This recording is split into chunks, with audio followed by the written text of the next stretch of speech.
How to fix Locket Widget not working. Hello everyone, I am Bishaka and welcome to our channel. Let's get right into the tutorial.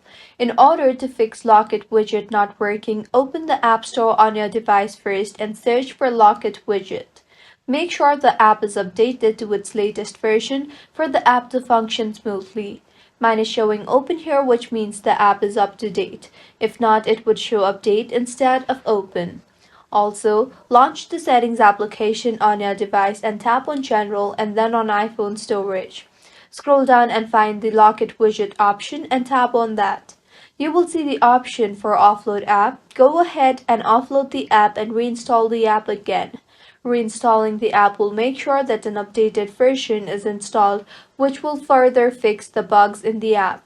Do not worry because offloading the app will just delete the app but keep its documents and data. Doing this will free up storage used by the app and will fix the app further.